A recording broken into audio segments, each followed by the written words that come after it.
Welcome to Obstacle Running Adventures, the podcast that fuels your passion for obstacle course racing, running, and all things adventurous.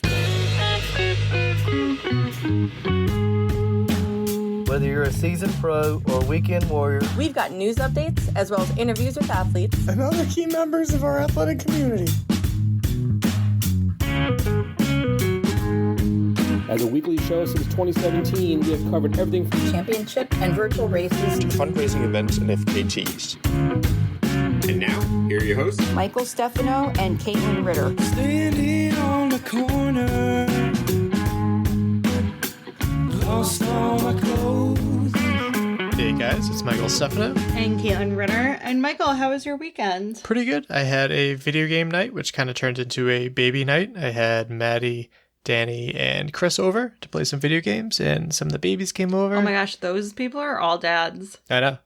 Except for you. Yep. It's pretty crazy. I think that comes up in this interview too. Pretty crazy, but it was a good time. It was fun seeing them, even though Danny had to leave early because his baby would not stop crying because she loves Danny.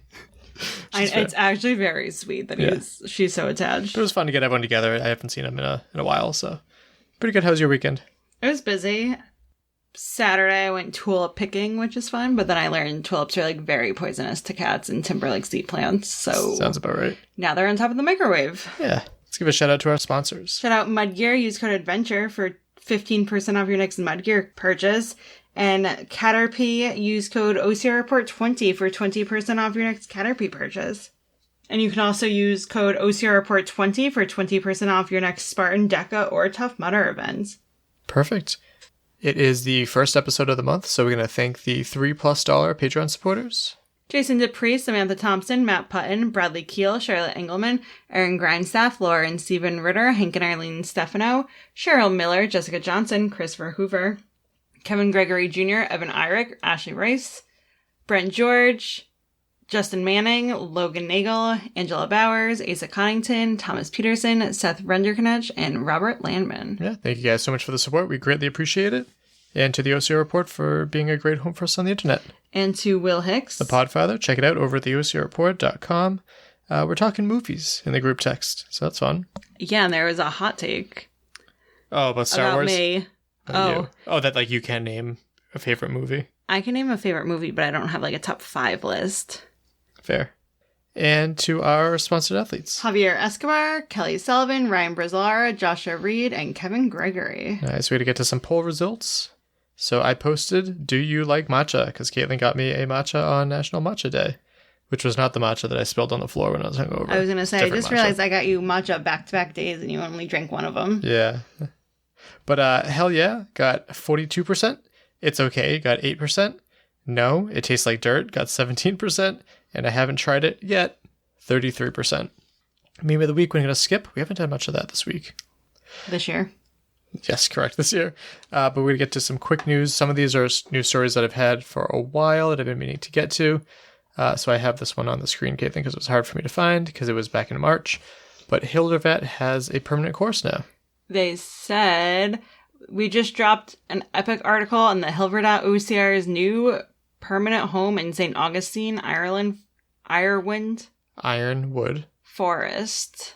A battleground built for warriors like you. Nice. I couldn't find the source for this one, but it said something about Beijing hosting the UIPM Obstacle World Championships for the next 4 years. Oh, that's fun. I went all over their Instagram, couldn't find it, spent too much time. But I did want to give a shout out to a race called the Wick, which it immediately caught my attention because it sounded familiar, and that's because it takes place where Rugged Maniac used to be. So the Wick is a motocross course. Oh, so the ultimate 5K mud run, grab your friends and get dirty, Sunday, September 7th at Southwick, Massachusetts. Yeah, so that definitely has my attention. I don't know where that aligns with Killington because September is kind of busy around here, but that'd be pretty cool to support a small race like that. That would be cool. There was another race that I saw an ad for. Unfortunately, it's a little bit further. Oh, weird. The ad said 6 miles, and the website says it's 5 miles. Oh. You can read this. So it's called Tough as Nails Urban Challenge. Tough as Nails Urban Challenge, presented by Health Plan, is a 20-plus obstacle 5-mile challenge that will push participants to the limit downtown of Wheeling, West Virginia. Sunday, May 25th. Nice. Yeah, so definitely interested in doing something like that. Well, if it wasn't all the way in West Virginia, but if you're closer, check that out, because watching the video, it definitely gives the old OCR feels back when there was Urban Raid and all those fun events in the city. I miss it. Chris Rogowski put up a post. She posted, "My grandmother passed away this week at 100 years old. It feels surreal. She's always been there, a steady presence in my life." Yeah, so our thoughts go out to her. Okay, then you found this next news story. Yep, the 2025 Publix Atlanta Marathon course was 554 feet short, which is insane because it was it's supposed to be like a qualifying race. Yeah, it's a Boston qualifier race, and it's also, I forget the name, it doesn't say it in this article, but it was like a certified course. Yes. I am blanking out on it as well. But yeah, they go around and you pay them to certify the course, and they do their thing and they measure this and that. So I wonder how all that went down. That's a bummer. So, and it's a bummer too for people who for like a week or so thought they qualified for Boston and now they don't. That is insane. I'd be pretty livid. Yep, they said finish times were impacted anywhere from 36 to 87 seconds. Wild. You also found this news story as well. Tom Mamming Yep. has officially completed 100 Spartan trifectas. Yeah, congratulations to him. Now we have a whole slew of podiums, starting with the Spartan Adriatic Series Lake Bled Beast, which is pretty badass sounding. Where is that? Slovenia. In third place, Roman Toth. In second place, Luca Pescoldurungu. Yeah, you both got it. Yeah, Pescoldurung. Oh, that's a cool last name. Yeah. And in first place, Hanswoli Frey.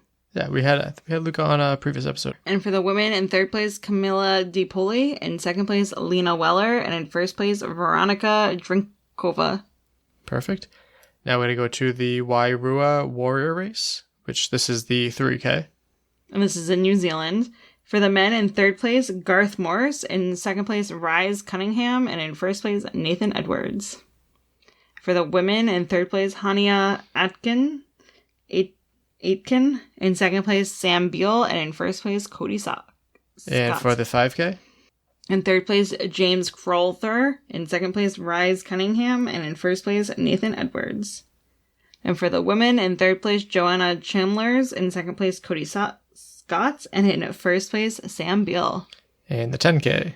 In third place, Dan Smith. In second place, Nathan Edwards. And in first place, Rias Cunningham. For the ladies. In third place, Cody Scott. In second place, Zoe King. And in first place, Sam Beal. All right, now we get to the Spartan Fayetteville Beast. In third place, Luisa Bartildos Ferniha. In second place, Diana Kaplan. And in first place, Heather Goldnick. Awesome. For the men, in third place, Ryan Rao. In second place, Mike Strobel. And in first place, Kevin Thompson. And the Murder Creek Mud Run. In third place, Clay Hawthorne. In second place, Paul Kearney. And in first place, Doug Snyder. Well, I think Doug Snyder is the race director for one of the races out there, which is funny. And for the women? In third place, Shannon Campbell. In second place, Lisa Nondorf. And in first place, Heather Cox. Awesome. And the Deca NorCal. For the men, in third place, Lucas Grant. In second place, Jeremiah Mahan. And in first place, Glenn Rikes. Race, yep. And for the women, in third place, Haley Brogan. In second place, Shannon Payne. And in first place, Samantha Faddis. And for Spartan Seattle Super. For the men, in third place, Chris Dartha. In second place, Ethan Pops. And in first place, Balin Bean. For the ladies? In third place, Jess Johnston. In second place, Allison Stewart. And in first place, Andrea Harrison. And you think that this is a lot of work to read it. Imagine having to make all these posts. Thanks, Will. Right. Spartan Fayetteville Ultra. For the men, in third place, Brandon Hickey. In second place, Jonathan Ryan. And in first place, Benjamin... Banjo? Yeah, I was thinking Banjo-Kazooie. Nice. And in first place, Benjamin Gonzalez. For the ladies. In third place, Jordan Hosseldine. Hosladen. In second place, Taylor Phoebus. And in first place, Cassandra Gill. Awesome. Back to Seattle with the sprint. And this is just the order that they're posted, so it's easier for us to remember so we don't miss one. For men, in third place, Chris DeThara. In second place, Ethan Pups. And in first place, Baleen Bean. And for the women? In third place, Christiana Newell. In second place, Jess Johnston. And in first place, Allison Stewart. I've never seen Christiana spelled out that way. Interesting. And for the men? In third place, For the Fayetteville Super. Brant Yep. Boggs. I wonder if he owns Boggs bags. That's actually my supervisor's last name, Brant. Oh. In second place, Michael Strobel. And in first place, Grayson West. And for the ladies. In third place, Jenny Kitchen. In second place, Molly Gregg. And in first place, Louisa Bertildes Ferniha. Perfect. That was a lot. Secret link, there's going to be 5 of them down below, but let's finally get to what this episode is all about now that we are only 11 minutes in. So when I was preparing for my Spartan Ultra, I was seeing what elites would also be there in New Jersey that I could see. When I reached out to Joe, he said that he would be missing it in order to run Toughest Mudder Atlanta. Well, he won, and I realized that I've never had him on the show for his own episode, despite having him on 5 or so times already. Also, he's earned an orange jacket at World's Toughest Mudder for hitting 100 miles a couple times, I believe. And it gets me excited that World's Toughest Mudder is coming up soon. So I had You're him... excited about that? Always. And we'll hear from him. So we'll start off with your name and where you're from. Yeah, Joe Rucco, Gansevoort, New York. Awesome. So we've had you on the show a lot, seeing you at World's Toughest Mudder, Underdog Fitness, stadium races. But let's just start with how you found the sport of obstacle course racing and hybrid racing. Yeah, so when I was in college, so I played college soccer, varsity, Division III. It wasn't anything special. I went to an engineering school, but played varsity soccer, had obviously like that competitive edge, all that stuff. The very first, I'll say, obstacle course race I did was Tough Mudder at Mount Snow. It was like 2012. It was a bunch of my buddies were just like, hey, we found this thing, let's go do it. And I was like, all right, cool, sounds good to me. And so we went, we did it. We got pummeled by that mountain, going up and down it so many times. And then right after that was, I think we were actually at the same first Spartan race in Amesbury. Very cool. That was like the next one after that. So that was the first Spartan race later that same year. And that kind of like kicked it off for me. Some of my friends stuck around and did a bunch more in the OCR space. And so we kind of bounced to different races and kind of all over the place. And then slowly they kind of fell off. And I was just like, well, I'm here. I like this, so I'm going to keep doing it. Found another group of friends that was in it and like really committed to it and kind of bounced around with them to all over. We went every single Northeast race. We were there pretty much, from Bone Frog, Battle Frog, Warrior Dash, all the old OCRs that are now gone. We did all of them. So it was a lot of fun. And then around 2018 or so was when I kind of got more competitive with it. Obviously, before that, I was jumping into like the competitive or age group waves, whatever they were back then. And then around 2018 is when I started like, okay, like I'm getting consistently like top 3 or whatever in the age group stuff. Like I should probably bump up. And so then I would start signing up for the elite. And it was like, at that point, if I had a really good performance, I was like top 15. And I was like really happy with that. And then my first like real big breakthrough was Dallas Ultra in 2019. And so that in 2018, I had done it and got like 7th or something like that without really training ultra wise. And then 2019 went and took 2nd overall. And I was like, oh, I guess I'm pretty good at this long stuff. And so that's kind of where that transition happened.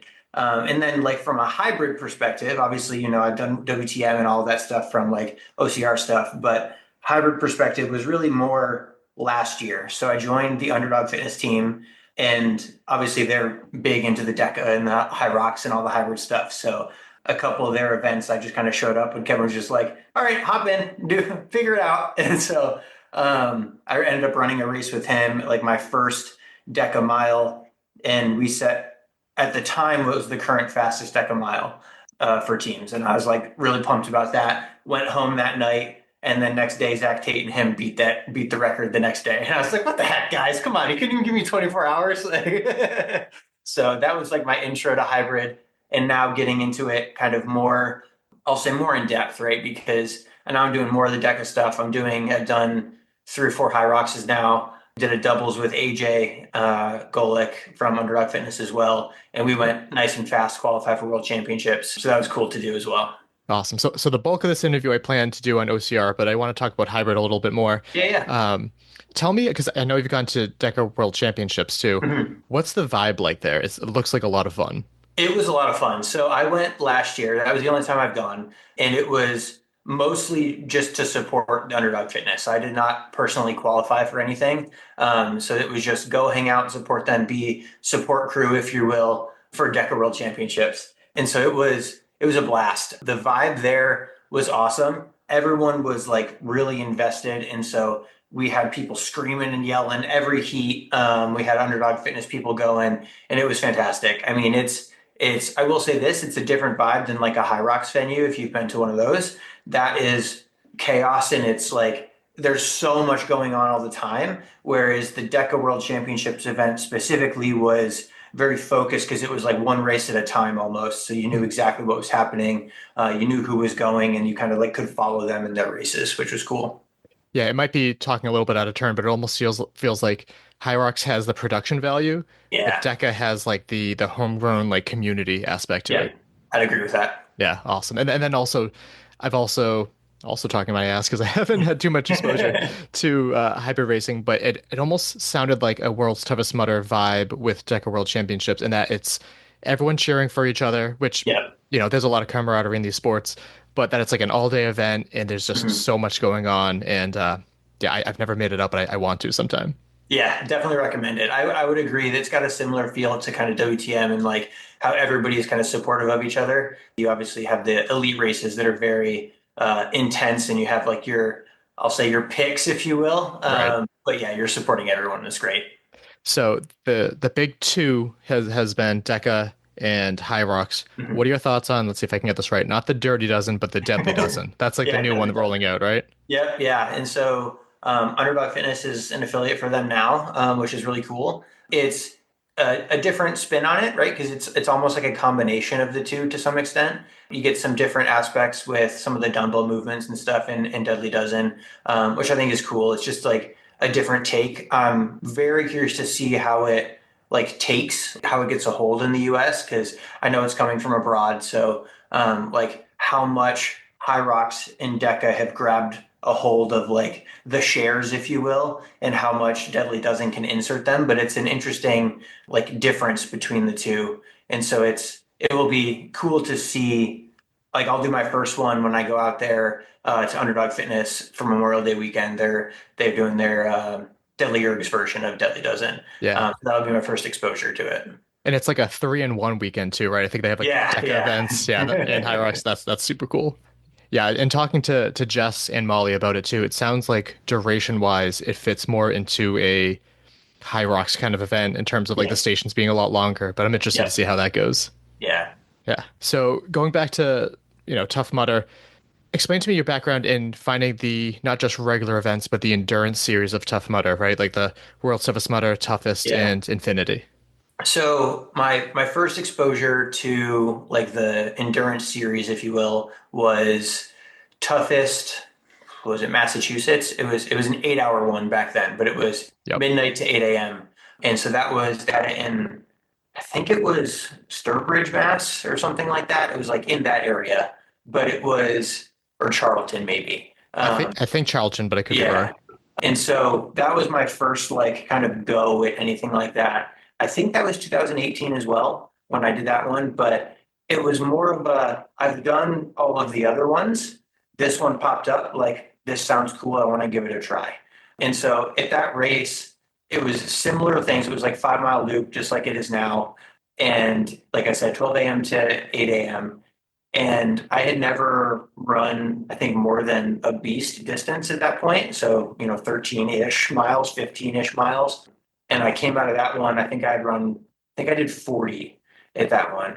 And I ended up being, I think, in the top 15. I don't remember exactly where I placed, but that was kind of like the eye opener for like the endurance series stuff for me, where I was like, okay, like, I can grind for a long time and not really slow down a ton.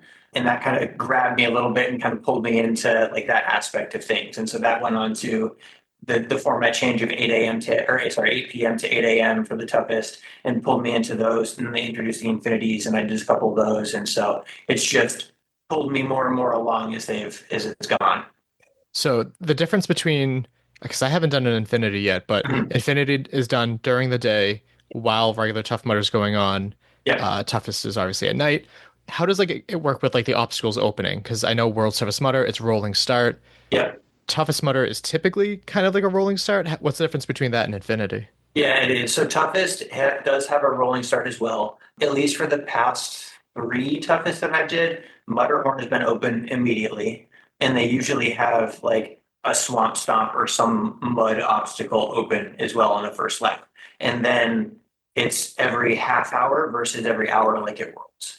And so everything is open by 12 for the toughest. So you only get about 4 hours of a subset of obstacles, and then the last 8 is everything. For Infinity, it's all open right from the start. So there is a difference there that you have to be strategic to some extent, because at least for the Infinities, you have a choice later on in the day between the longer loop and the shorter loop, meaning the 15K or 10 mile or whatever they advertise it as, and then the 3 to 5 for the shorter loop. So you have to start on the big loop, and you have to do 2 laps of something to be considered a finisher. But you can, after you do the first big one, you can pick your own journey, if you will, of big loop or small loop for the rest of the day and alternate. I think it's like around 1:30 they close the longer of the 2 loops, and then you're just stuck on the smaller one for the rest of the day. Okay. Yeah, that's interesting how like strategy goes in there too. Awesome. So, having your background in these endurance series races, what were your goals going into Toughest Atlanta? Yeah, so Toughest Atlanta was really interesting because, you've seen me race at some of these longer ones before. Typically, my style is not go out hot at all, and just kind of sit back and slowly pick off people throughout the night if I can maintain like my speed and my pace and stuff like that. I went into Toughest Atlanta. The goal was 60 miles regardless, and I said to a bunch of the underdog people, I had side conversations with Molly and AJ and Kevin, and I said, like, I'm going to go out hot. And they were like, what do you mean? They're like, that's not how you race. And I'm like, yeah, I know, but that's kind of the point. Like, I want to test where the fitness is right now, and I want to get out. I want to get out hot. I want to get kind of into the pain cave a little bit earlier than I normally would and see how I do with that as the race goes on. And so the quote, if you will, I think I put this on my Instagram post too, but it was wire to wire is what I said to AJ. And so I said, I want to go out. If I can win the sprint lap, wonderful. If it just means I go out really hot and I just try to hang into that pace, that's good too. But that was like my game plan going in. Yeah. So in talking to the OCR report, people, Jason brought that up too. He's like, yeah, he wanted to try a different strategy, and it looked like it worked out for you. How was the race for you? Yeah, it was really good.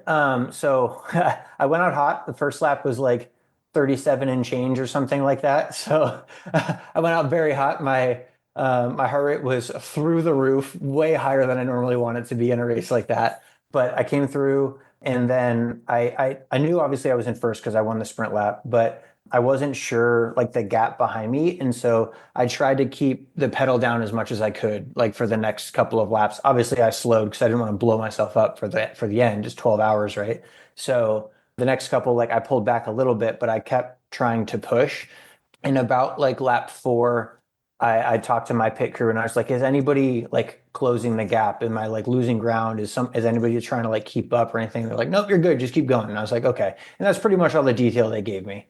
And so I was like, okay. And then like I maybe got to lap 6 or so. And I asked again, and they were like, no, you're fine. You've almost lapped everyone. And I was like, what do you mean?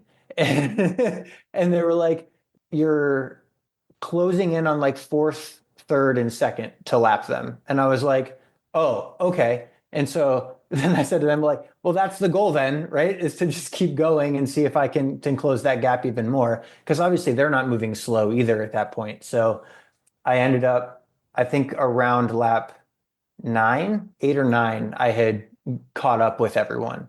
And so I ran with, Mike Strobel at the time was in 3rd, and then John Erb was in 2nd. And so I'd eventually caught them. And then I came back to my pit in lap, let me think here, 10 and 11, were my two slowest laps. And I don't want to say like nonchalant about it, but they ended up, because I was in the position I didn't feel a need to like really push the pace at that point anymore. It was just like, okay, maintain a steady pace as you're going, but there's no need to like go out and try to like get 65, 70 at this point, because it's not going to do much for me fitness wise, and it's just going to set me into a hole recovery wise potentially for other things coming up. So I got to that point and then slowed on 10 and 11, and on 11 they had both passed me again, to get back to under a lap between us. And so I was like, okay, I'll start going again. I had some like chatty conversations with my pit, like my pit time for going into lap 11, I think was like 10 minutes or something like that. I was just talking to Anka and the pit crew, and we were having a good time. And then they're like, you should start running again. And I was like, okay. And so I went out, eventually caught up to John and Mike again. And then for the final lap, ended up running the whole thing with Mike Strobel. So he ended up passing John to take second, but I ran that full last lap with him and kind of pushed the pace for him a little bit. So we ran the last lap, and I think it was like barely over an hour for the last one to close it out. So I finished in, it was like 11 hours and 15 minutes, I think, for the 60 miles. But yeah, fitness was great, felt good. And it was a good sign for me to know like, okay, I can go out with a different strategy and still perform and hit the metrics that I want to. So it was cool. Right. Like, it's a few things that come to mind. First of all, it's funny just imagining like, yeah, I slowed down and only did 60 because I didn't want too much recovery. Like, Jesus. Okay, Joe. Okay. And then shout out to your pit. You mentioned Anka. Is that Anka from Germany? Yeah, she's from Germany. Cool. Yeah. Cool. So she comes over. The first time she pitted for me was Chicago last year. And so she and I'll say met in Philly Toughest last year, where she was volunteering at Mutterhorn, and I was on my final lap, and I was in essentially a full sprint running by, and I was using a band to skip it, and she was just like, throw it on the ground, you don't have to give it to me. And so I like just kind of dropped it and kept going. She gets it. Yeah, exactly. And so I came back after and gave her a hug, and she ended up messaging me. And she was like, if you're going to Chicago, I'd like to pit for you. And I was like, oh, that's fantastic. Like, because I planned on going by myself and wasn't planning to have a pit crew. And so then that ended up working out, and she pitted for me in Chicago. And she was great. I mean, I'm fairly minimal in like my pit setup, especially for the toughest. And it's essentially just like bottle and gel and hand off, and I just keep running. And so it worked out really well. And most of the toughest I've done with a crew from Georgia, Zach, Haley, Dan, they all kind of go together to these races. And so we kind of share a pit crew with Anka, or a pit space, I should say, with Anka. And we all kind of like huddle together, which has been a lot of fun. But for Atlanta, they all came. And then also AJ and Haj from Underdog Fitness came as well. And so we had like this massive 2-pit like spot with like 14 people all part of it. So it was a lot of fun. That's great. That's awesome. Yeah, I know Jason was also talking about, I think AJ's in his age group as well. So he was talking about like what it was like to race him, and he's a cool guy too. What else did I want to say? Yeah, that's awesome to have like a good like support team. And yeah, I didn't realize Anka had like approached you. That's pretty sweet. Yeah, it was really cool. So how was it mentally going through with the different strategy? Obviously it paid off well, but what are your thoughts going into Worlds now? Oh, yeah, it's interesting. I don't think that I'll go with this type of strategy at Worlds. I think I'll be able to go out faster than I did last year at Worlds, which will be beneficial for mileage, obviously, but it won't be like balls to the wall right from the get-go for sure. It's just too long, and there's assuming the obstacles will be, I'll say, interesting. That type of effort, I don't think will be beneficial when you get to 13, 14 hours in. So the plan is to do slightly faster pace than I normally would, but still conservative, at least on the front end. So, yeah. Okay. And remind us again, what did you get for mileage at World Surface Moto last year? Last year was 100. Okay. Yeah. Awesome. And a few more things about the course. What were your thoughts about the course overall? Because I heard some things from different people. So the course I thought was actually really nice. There wasn't a ton of elevation gain, which made it like very runnable. There's a couple hills where it was you had to make a conscious decision if you wanted to run up it or if just power hike type of scenario. But overall, I thought the course was great. There were some sections of kind of grasslandy area that you could run on. There was a couple gravel road type sections, and then there was some fairly wide, like I would call it like cross country style, like in the woods type of thing. And so a good mix of different terrains and things like that that were, like I said, all kind of runnable, assuming you had like the fitness to do the running. So I liked it. There were other aspects of the event that weren't fantastic, but the course itself I liked. And it was also the same venue that was used for World Surface Motor 2018, 2019 too, right? Yes. Yeah. So I'm intimately aware of that that venue. But yeah, tell me about some of the negatives that you experienced too with the course. Yeah. So I guess from the start, when we were loading in, and I'm not sure if it was like this for 2018, 2019, but the walk from where they had us park to our pit area was at least a third of a mile. And so that was, I mean, it's doable, right? Like you can carry your stuff. I didn't have a ton, but it's still one of those things where it's, even if it was okay, drive up, drop off, drive back down type of scenario, that would have been better, right? I mean, some people for these things bring a lot of stuff, and that's just a long way to carry a whole bunch of stuff or make 3-4 trips to bring a whole bunch of stuff up there. So that was a little bit on the negative side. For me, I had one crate in a backpack, so it wasn't like a big deal, but still. And then when you got to the pit area, typically the pit area is marked in 10 by 10 like painted squares, so that everybody understands like, oh, this is how much space you have, and you can pick your pit and kind of go from there.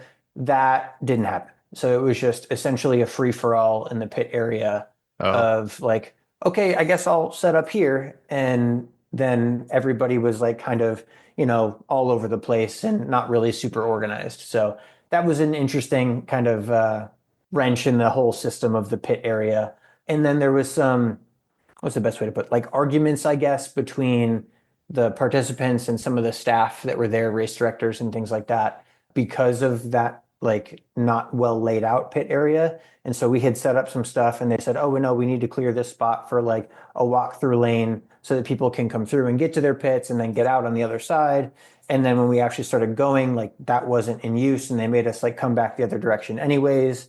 And so it was a weird kind of scenario in that like whole pit area. It just seemed very much like an afterthought and disorganized. And they just were like, oh, I guess, yeah, we'll throw a toughest on the end of this event and we'll figure it out. So that was interesting. Real quick, that's very interesting to hear too, because you would think that Tough Mudder TMHQ would put on their like A team. There's not very many toughest left in the US anymore, right? So you think that, hey, there's only like a couple, let's really focus on making sure that we do it right. On the other hand, maybe because they're not doing as many, there's less practice to get it right. So that's interesting to hear. Yeah, I mean, now there's only 2 now. It was this one, and I think there's one in Colorado in like September. Crazy. And that's it. Yeah. Yeah, I remember talking to Chris Maltby a while ago too, like talking about how like, oh, there seems to be a shift into like Tough Mudder Infinity rather than toughest. Is that like an insurance thing, this and that? And he's like, no, we're not shifting away. They are. They are. Yeah. Unfortunately, yeah. Yeah. And then what about the course itself for like obstacles? Yeah. So they had a couple. So I guess they had the typical like grip ones in terms of hanging tough and just the tip. So those were there. They had one that I hadn't seen at least in a long time, which was laying pipe, which is essentially just a long pipe that you shimmy across. Yep. They had your typical Kiss of Mud, Mud Mile, and Mudderhorn. But they didn't have Everest or Funky Monkey. So those are like 2 like pretty staple Tough Mudder obstacles that I was surprised weren't there, especially for a toughest. Like those are typically like toughest staple obstacles. Right. They did have like a electric eel. So it was normal electric eel, but then they covered it and then they filled it with the crybaby gas as well. And so that was an interesting take. I hadn't seen that one before, so that was cool. But it was also like you crawl in there and you can only see about a foot in front of your face. And so you're like crawling and then you see the dangle like come this close to you and you're like, oh no, okay. So that was a lot of fun going through some of those. But other than that, it was all kind of standard obstacles. They had the new version of Ladder to Hell. So instead of just the ladder on both sides, it was the rope with like a flat wall to pull yourself over, and the backside was a normal ladder. Okay, almost like balls to the wall into. Yeah. Gotcha. Okay. Exactly. So the course I thought was good from an obstacle standpoint. The one downside, they had a swamp stomp in there that was like actually in a creek, like or in a little like pond thing that was very deep, like much deeper than I thought it was going to be. I'm 6'1" and I was like up to here, like it Wow. was deep. Yeah. And so like a lot of people were having to like full on swim it, which was interesting. And then they had an underwater tunnels, which was just kind of like bob under as you go for a couple times, and then you get out the other side. But the volunteers at the obstacles were, I think, less experienced than normal. Yeah. So there was a couple instances where I was running through at the beginning, and actually on my second lap, because Kiss of Mud opened at 9 p.m. And I was running through, and it was like 8:45, 8:50. And the volunteer was like, "You got to do this obstacle." And I was like, "No, I don't." And they're like, "No, you have to. It opens at 9." And I was like, "It's 8:45." Like, what do you mean? So that was an interesting one. A similar thing happened later on with Stack Up, the like sandbag carry, where there were people doing it.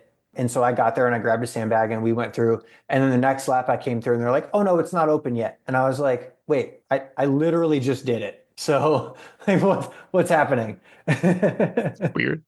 I feel like it's one thing to like be unclear about what time it opens, but it's another thing to be like, it's open. It's open at 9. Yeah. Okay, yes, I get you understand that, but it is not 9. Yeah, exactly. I also heard some issues in terms of like volunteers with the swamp stomp that you talked about with the swim. Yep. There's more attention put on this due to what happened at CrossFit, but I heard that there weren't volunteers stationed there. And in addition to it too, I heard that, I don't know if they ran out of gas or something, but the lights weren't operational, that obstacle, which is extra scary to the point of like, it's not just like a mental test, it almost becomes like a safety concern there. So did you have to deal with that at all? Obviously you're more on the elite side, but yeah, I did. So there definitely wasn't lifeguards or anything like that, which at least not that I saw. There were volunteers stationed like at I'll say the entrance of the obstacle, but they were sitting in lawn chairs as they typically would for something like that. Right. That's no fault to them. That's just how they are. They did have a light. At some point it shut off, ran out of gas. And at some point those volunteers were gone. I don't know when that shift change was. I've heard it was like 2 a.m. ish is when it was supposed to happen. But at some point I ran through and there was nobody there. And then a couple laps later, the lights were off, and that was its own ordeal.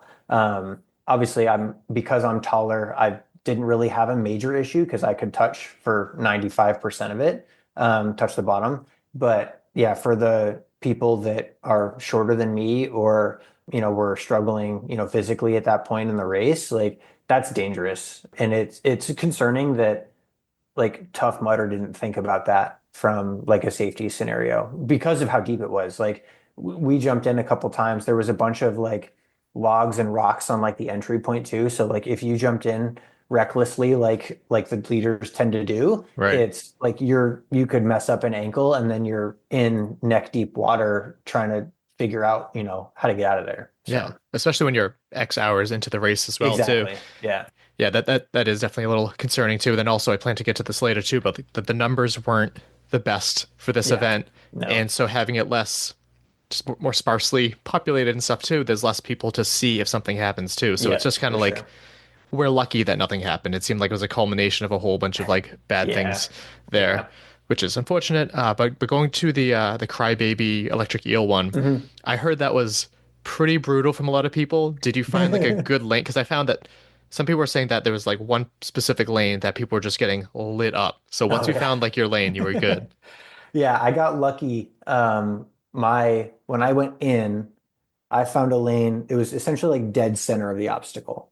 And I went in and there was like kind of a parting of some of the strips or the wires, if you will. And I went through, but they had the pole that went down in the middle too.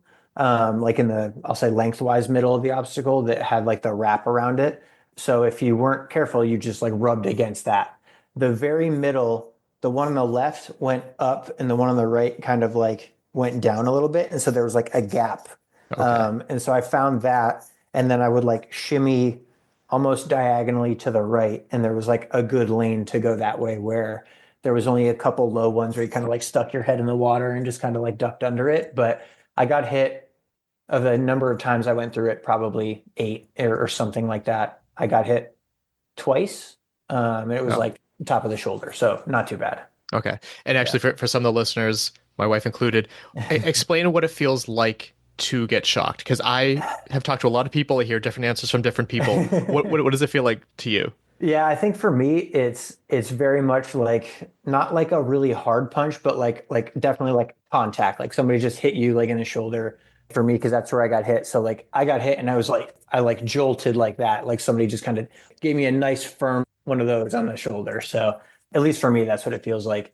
It does feel different. Well, it feels similar going through electroshock as well, but I'll get that one will hit me more like full body, whereas electric eel is almost more concentrated into like where the wire is for me. Okay, yeah, that makes sense. I describe it similarly. Just it feels like someone's just getting a solid jab on me, not like a real hard punch, although it can vary depending on some factors. But yeah, it definitely feels like a punch, which I know a lot of people are terrified of. Yeah. So getting to the number of participants and everything, what were your thoughts on that? Like, when did you realize that it wasn't as well attended as in the past, I guess? Well, the biggest clue was the size they had for the pit area, because it was very clearly smaller than some of the other races I had done, even Chicago and Philly last year, like much bigger pit areas selection.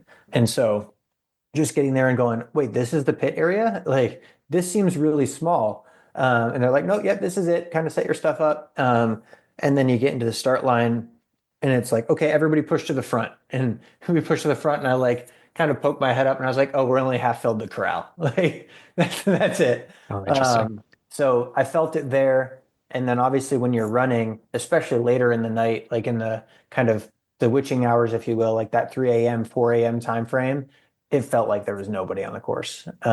Even like moving the speed that I was moving, like I would see people, but I would go a half mile, a mile of nobody.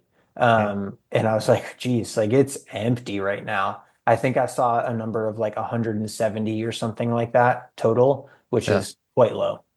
Yeah, it's got to be tough for like just for the general population too, like the mental factor of not seeing people to talk to, not being able to be helped out with obstacles as much too, and then also just from a financial point of Tough Mudder, I almost wonder if they didn't bring some of the heavy hitter obstacles because of the numbers. Because of that, it's very possible. So they can more break even. I don't know, as if I know what goes into the financial decisions, but yeah, that is kind of a bummer to hear about. I wonder how the West Coast one is going to go this year as well. Yeah.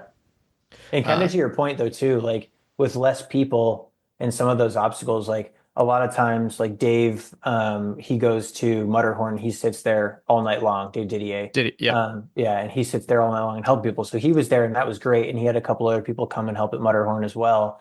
But typically like Joe Herman is at Berlin Walls and those types of things. There was nobody there for those ones, which like nobody's obligated to do that, obviously. But it was just interesting to see like the obstacles that you would normally see people posted up at just empty. And so you get up to Berlin Walls and like I helped a couple people like over as I was doing my race, but like they're not getting help. And so I pop myself over and keep going because I can't stay there all night with my own goals. But like it's tough. Like even Block Nest, you get in there. I think the most people I saw in Block Nest at one point was 4, which is quite low. Like you even think about World's Toughest Mudder, there's 15 people in there sometimes, which is crazy. Yeah, and I'm going to keep on referring to, because Caitlin's doing her first World's Toughest Mudder, but those are the obstacles that I worry the most about. Not the ones that have penalties, because you can always penalty out, but I worry about her being stuck at a wall and there's no one to help. Obviously, there's going to be plenty of people to help at Worlds. That's going to be, I think, a very successful event over in Europe. But those are the obstacles that really wear you down that people don't expect. Right? Yeah, for sure. Absolutely. So when I reached out to you about this interview, you teased about an injury or something that happened at an event this weekend. So what event did you do this weekend? Yeah, so there's a local OCR called the Daniel Barden Mud Fest. It's in upstate New York. It's very small. I haven't heard of it. Yeah, it's all of their like proceeds is benefits like the Sandy Hook shooting. And so that's kind of like their mantra is and how they got started. Daniel Barden was a child that was killed in the shooting. So it's kind of dedicated to him. But they do it. They've done it for like 12 years, I think, something like that. Wow. Okay. And it's just run like the obstacles are essentially permanent. They update them slightly here and there. But it's on a farm in Deansboro, New York. And they have a 5 mile timed course, a 5K heat that's timed, and then they do like 3 or 4 heats of just like open 5K, like people can just go and complete. And so I've been doing it a while. I've probably done it 7 or 8 times at this point. And so I've won it the past, well, including this year, I won it the past 3 years. So I always try to go back and support it. And, it's not super expensive or anything like that. And they have some good obstacles, especially for the amount of people that show up and the closeness, if you will, the homegrown style of it that it is. They have some pretty cool obstacles there. So it's fun to go and, challenge myself there. But yeah, so this year was an interesting one. I obviously knew I was going to still be kind of in recovery mode from Toughest Atlanta. But it was, like I said, I like to go and I like to support this one. So I went and first stretch is kind of like in a field and you hop over a little hay bale, turn right and go up a hill. Well, they added a couple like big tree trunk logs in the way going up the hill this year. And I was running, made the first turn, first log, went to jump over, went to plant my foot went out, and full body weight on the knee on the ground. And I was like, I didn't think anything of it at the time. I just kind of was like, okay, yeah, that hurt a little bit. Get up, keep going. And I finished the race, like was in the shower station, like looked down, like pulled my tights down over my knee and was like, oh no, that's not a good scenario. Like called my dad. I was like, can you come down to the changing area real quick? And he was like, all right. He comes down. He looks at it and he goes, okay, we should go to urgent care. I was like, yeah, all right, sounds good. Went to urgent care. Urgent care looked at it and went, no, go to the ER. Damn. Yeah. So yeah, I ended up at the ER yesterday afternoon. They cleaned it out. They did x-rays and stuff. Bone wise, totally fine. Didn't like hurt patella or anything like that, but it's a pretty hefty hole that I put like in the front of my knee. Got stitches, so it's all wrapped up and everything right now. I'll go back in a week or so, get the stitches out. But they told me I'm not really limited in terms of movement other than like no like super like deep squats or something like that to try to not pop the stitches. But as long as I can tolerate it, I can move. So I don't anticipate it'll affect anything. It's just like a dumb, annoying injury that now I have to deal with for, however many weeks. Yeah. And it goes to show like anything can really get you. There's so many variables in the sport. Yeah. At least hopefully the course wasn't like too muddy, I guess. Oh, it was terrible. Yeah. Okay. So that was awful. That wound was probably real nasty. Yeah. Yeah. They had to flush it like 4 or 5 times at the emergency room. They had like little nozzle on it and they pumped that thing good. So yeah. And I'm sure that felt like really refreshing. Felt wonderful. Yeah. Oh man, that's brutal. But you said like plans for World's Toughest Mudder shouldn't be like affected at all, right? I don't think so. I'll play it out. Like I said, it happened yesterday. So we're going to have to, my knee's a balloon right now with swelling. So we'll have to give it a few days, let the swelling go down and then kind of see what I can do. They said I could run. So as long as I can get the swelling down and I can move relatively normally, I'll probably be out. My guess would be the end of this week running again, hopefully. But yeah, I have other races between now and World's Toughest Mudder as well. So the plan would be to not have any of that be affected, but we'll have to play that by ear over the next couple of weeks and see how it heals up. That's fair. And tree stump aside, plugging the event one more time. Where is it in upstate New York? Because I had this argument with Caitlin, which I shouldn't have argued about because she would know best. She's from New Jersey. Yeah. I had thought upstate was like, I don't know, like the top half of New York. Okay. And upstate New York is everything other than New York City, which I think is the most vague term on the planet. So being from New York, upstate is technically not everything north of the city. That makes sense. Okay. Yes. So where it actually is would be considered central New York. Okay. But it's, if you know where like the Syracuse, Utica, in that kind of range, it's almost dead center of New York. Okay. It's in that area. It's called Deansboro, New York, is the very small town that it's in. But roughly Utica for people that might resonate with. Okay. So yeah, it's a great event. Daniel Barden Mudfest is what it's called. They have a 5 mile and a 5K. Both 5 mile has some really cool obstacles as part of it. That's awesome. How was the turnout there? It was pretty good. The 5 mile wave probably had maybe 100 people, maybe a little bit more in it. And then the 5K, I didn't see the 5K waves because I was running at the time, but typically the 5K waves get even more than that. And so, because like those are obviously like they come to support more than it is for them to do a race type of scenario. So, Right. And they throw like this huge like music after party as well, which is really cool. This year specifically, they had a bunch of like really cool local bands that came. Nice. And I think they were there for like my heat was at 8:45 in the morning. And then I think they were there till like 9 p.m. like with music Sweet. and stuff. Like it lasted all day. Yeah, it was crazy. That's awesome. And hopefully with, you said like permanent course too, hopefully there's like Yep. low overhead too. So like a lot of the money can go towards a good cause with Exactly. that. Yeah. That's good to hear. So I guess like how has training's on hold? For the moment, brief moment, hopefully. Yeah, sure. But in your bio, you say that there's not much in your bio on Instagram, No. but it's run fast, lift heavy. So how long has that been kind of like one of your training mantras? I mean, pretty much forever. Essentially from college. So really when I got out of college, that's kind of when that kicked in. I got into like lifting in college as part of soccer and like our like fitness tests that we had to do. That kind of sparked the lifting side of things. But I like that dichotomy of like, okay, you don't have to be like a skinny marathoner to run fast, and you don't have to lift heavy. You don't necessarily have to be huge, right? And so I like that like in between space, and that's kind of where I try to live is like I'm not the fastest in the world. I'm very, very much aware of that. I'm also not the strongest in the world, but I like to have that I'll say dangerous blend of both. And so that's like I like to Kevin and I talk about this pretty often, and me and AJ as well, is like I want to show up on a start line and people go, sure, like, and then they realize like later on that either I'm close to the top or I'm challenging for, first place or something like that. Whether it's a strength event or a speed event or endurance event, I like to do all of it. And so that's kind of where that came from. Yeah, no, that makes sense. Yeah, and Kevin's a good example of that too. Like he's a big guy, but he can move. Yeah. How is training and balancing that and being a father, right? Like the family life aspect of everything. Yeah, so there's an interesting aspect to that now too, because number 2 is on the way. Right. So she will be here late September, most likely.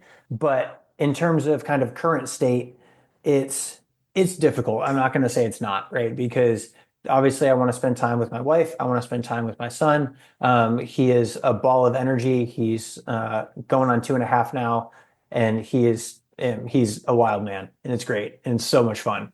But obviously I have big goals in terms of training and performance and all that stuff. So essentially my philosophy, and I guess on top of that, is I have a typical 8 to 5 desk job, right? Like, so I'm an engineer for a pharmaceutical company. Like I have my own work and responsibilities I need to do during the day. So my typical schedule is I wake up very early in the morning and I get as much done as I can before my son wakes up. Sometimes I don't get it all done before he wakes up, but I've also created an environment in my life. I have a gym in my basement, so I don't have to like go to the gym or something like that. A nice gym. A nice gym. Yes. I'm very proud of my gym. As you should be, yeah. So I've created like that space and ability to go, okay, I have an hour break. Like I can go do something if I want to. I don't have to drive to a gym and like waste 30 minutes driving and then, not have to do that, which has been fantastic. So I've shifted nearly all of my training to very early in the morning. I try to be done by 7:30 with all of my training for the day. On occasion, I will go for a short run in the afternoon or something like that. But most of the time I'm done right around 7 or 7:30 with training. Yeah. Cause like anyone would know that like a family is a factor. Absolutely. In terms of time. Sure. I just had, personally I always used to have like video game nights, and I got all the guys together, and everyone except for me has kids now, and it was fun. Like they brought over the kids, and then they left, and then they stayed, and then like they had to leave early because the baby was going to sleep, and this and that, and like even for general things, like it, not that it gets in the way, it's just another factor. Exactly. Yeah. It's just Absolutely. something you need to be able to make the time for and adjust everything, I'll say as needed for some of those commitments. Yeah, no, that makes sense. So slight injury aside, safe to say that you're feeling good about World's Toughest Mudder coming up. You discussed pacing and everything. What's the nutrition plan? Like, what do you typically? You said you just had like a simple like tote bag and a backpack. Like, what do you plan for nutrition? Yeah. So my typical nutrition, so the couple things that I used at Toughest were Scratch hydration. So they're super high carb mix. And I used a combination of Morton gels and Precision Nutrition gels. So the Precision ones were fairly new for me. I wanted to try something different, but I went kind of back and forth with those and the Scratch liquid. Those are like my main sources of fuel. And then later on in the night, I had some mashed potatoes and I had some Uncrustables. And those were kind of the things I went around with. For World's Toughest, I'll probably have more solid food in there earlier on. But knowing my strategy going into Toughest Atlanta, I wanted to trial like just carb things and see like how my body reacted. And that it reacted well. So I know I can tolerate that stuff if I need to. But like having the mashed potatoes and like the things with, I'll say better flavor early on and don't like roast my palate with just straight sugar the entire time would be helpful. Yeah, I've been hearing good things about Scratch. I know my coach, Joshua Reed, uses that. I've been using Tailwind more recently, and it's great, but it's a lot of the same thing. Yeah. Like my tongue just felt like a lemon after like 12 hours, and I'm like, I need something different. And I had gummy bears, and that was still too sugary. So bringing like a variety of like palate senses is good. Yep. Absolutely. So you mentioned a few other races that you have before World's Toughest Mudder that you may or may not get to. What's on the plan?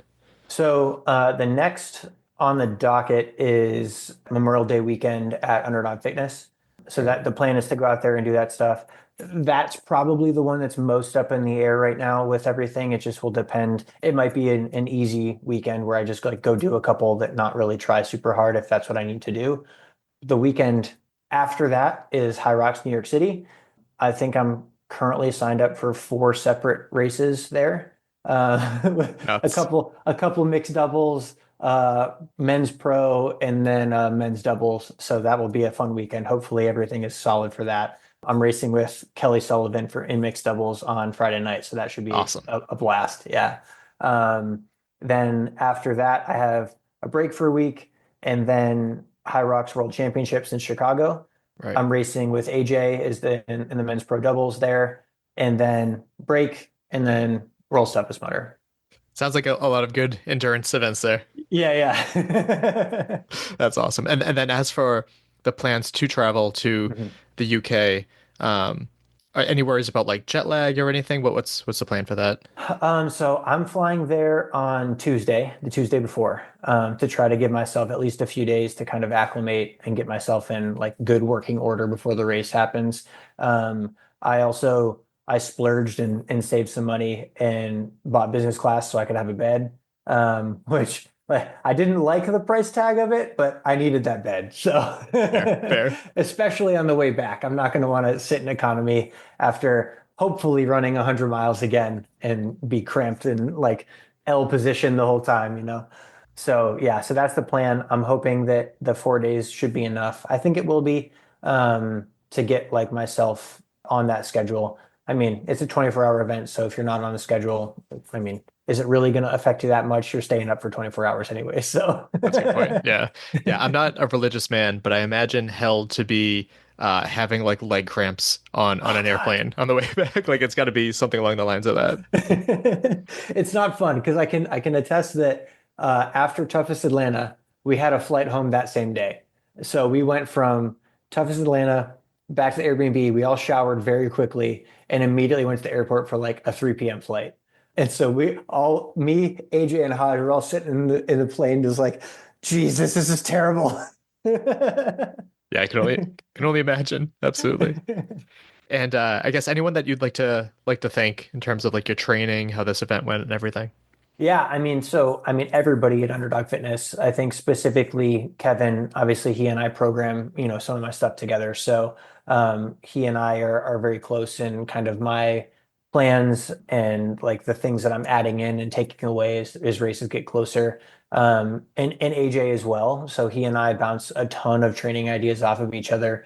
And he's dabbled now with some of the things that I generally enjoy, and he's pulled me into some of the things that he likes a lot. So we're partners in crime to some extent with some of these races now. Like I said, we ran High Rocks DC together and went really fast, and we're planning to do that again in Chicago. And so I'm excited for that one. But he helps program some of my High Rocks specific workouts too, and pushes the paces. And every time he sends me one, I'm like, did these get faster from last week? And he's like, sure did. Nice. So those two guys definitely. And then obviously like my wife, Anthony, my son, those two, I think it was funny when I got home from toughest Atlanta. My wife had obviously told him that I had won the race and I had raced and all this stuff. And I got home, and like the second I walked in the door, he's like, Daddy, you raced. And I was like, I did race. And he was like, and you won. And I was like, I did win. And so that was really cool. I mean, he's only 2.5, so he doesn't really understand it, but it was cool to like have that welcome home when I got back, which was really cool. And then family, obviously my mom and my dad, like they're super supportive of all of this, which is fantastic. Real quick on your son, because my exposure, I work with 2 to 3 year old kids on the spectrum, so I have a whole other like I'm not sure of what neurotypical kids are anymore. How cool is that to like have your son starting to like understand like what you do and everything? Like how cool is that as a father? It's so cool. I mean, like I can't even like really explain it if I'm being honest. I was not expecting that when I got home, right? And so to walk in the door, and it was immediate. It wasn't like somebody prompted him to say it. Like my wife was upstairs on the phone. He was, playing with toys, saw me, came over, Daddy, you raced, you won, like this. And I was like, this is so cool. Like there's like the race and having that aspect of it, I think is one thing. Obviously I want to be as good of a role model for him as I can be, including like life decisions and those types of things, but also from like a work aspect. Like I want him to see that I'm putting in all this time to training. And then now that he's starting to get to the age where he can understand the amount of things that I'm doing and like that I'm going and I'm trying to perform and all that stuff, and him to go, you did so good. Like it's priceless to have that like interaction with, especially a 2.5-year-old that, you're his world at that point, which is just so cool. Yeah. Awesome. And where can people follow along with you on social media? Yeah, so I'm mostly active on Instagram, and even there I'm not super active, I guess. But so Joe_Rucco is my Instagram tag, and that's really about it. I'm on Facebook as Joe Rucco as well, but I barely go on that really. And I think Underdog Fitness is probably my next biggest plug, is like follow them because they put out a ton of good content. AJ does wonders with their social media. Yes, he does. So they have lots of events. Go check them out for sure. Awesome. Well, Joe, congratulations on a great weekend. Hope you have a solid injury recovery, and we'll be seeing you in Belvoir Castle real soon. Thank you, Mike. I appreciate you having me on. Welcome back. Thank you, Joe Rucco, for taking the time to come on the show. This and all the other times. It is easy to root for you. You're a good guy. And I'm sure he'll be back in on June. Oh, yeah. He'll definitely be back on the show. For related episodes. Episode 359. Somehow, this must have been the first time we had him on the show, it looks like, according to my records, which was World's Toughest Mudder 2023, Part 2, Brunch Interviews and Audio. 390. Spartan City Field with Elites and Vendors. 410. World's Toughest Mudder 2024, Part 1, Pit Check-In and Community Dinner. 413. World's Toughest Mudder 2024, Part 4, Bar Crawl Interviews. 425. Much more recent, the first Deca Atlas with Underdog Fitness. Subscribe and follow wherever you get your podcasts. We are Obstacle Running Adventures, and leave us a review on that purple podcast app. Yeah, you can follow us on Instagram, like us on Facebook. All right? I don't know if the terminology's changed. No, Grandpod hasn't. Support us on Patreon for as little as $2 or as many as $10, and join on the website, not the app, because the app surcharges you. Yeah, weird Apple fees. They're getting a whole bunch of posts this week. I'm getting caught up on a bunch of stuff, so they will be looking forward. Now would be a good time to join. Absolutely, yeah. Not that the posts go away anyway, too. So if you join now, you're able to see stuff that was posted for the past 4 years that we've had Patreon. So pretty good deal. Coming up next, The other winner of Toughest Mudder Atlanta got back to me, and I hope to interview her in the next couple days. So hopefully it'll be with her. Mike, we've had Patreon for more than 4 years because we did our intro Patreon video when I lived in Foxborough. Oh. And we've lived in this house together. I moved in October of 2019. You're right. Yeah, so there's lots of videos on there. Some that we don't even remember, so that's kind of funny. Caitlin, have a joke or a quote to close this out? I do. My joke is, what do you call an argument between two electric companies? Exciting? What? A power struggle. Oh, that's a good one. And then my quote is from Anjum Charity. Brave are the ones who fail and fall, yet they keep being kind, keep going strong, keep being at peace, and keep spreading love. Nice. That's it. All right. Well, that just about wraps it up. My name is Michael Stefano. My name is Caitlin Ritter. I'm going to see if I can make it to my local run. I don't know if it starts at 6 or 6:30. And we'll talk to you next weekend. Bye. Bye. Thank you for listening. We hope you're feeling motivated, inspired, And ready to take on your next race or training run. If you've enjoyed this week's episode, leave us a review and share it with your fellow adventurous friends. Follow us on Facebook and Instagram at Obstacle Running Adventures. Don't forget to subscribe so you never miss an episode. Join us every week for more news, Stories and interviews from the community. Our intro song was Streaker by Straight Up. And our outro music is Iron Paw by The Best.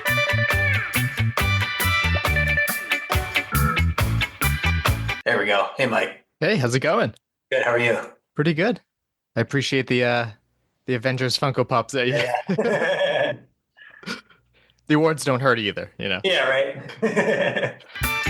In there, too. Real quick, there's something interesting with your mic. It's getting a little, gravelly. Your connection's good. Let me see. I can see if I can grab a pair of headphones. Okay. Sometimes it makes it better, sometimes it makes it worse. It started off fine, and then it, started getting, gritty. I don't know how to explain it. Interesting. Let's see if this does anything. Is that any better at all? Oh, that's beautiful. Perfect. Okay. Awesome. So were you able to find it on the internets? The time that the race started? Yeah, I always forget. I thought you looked because you knew it started.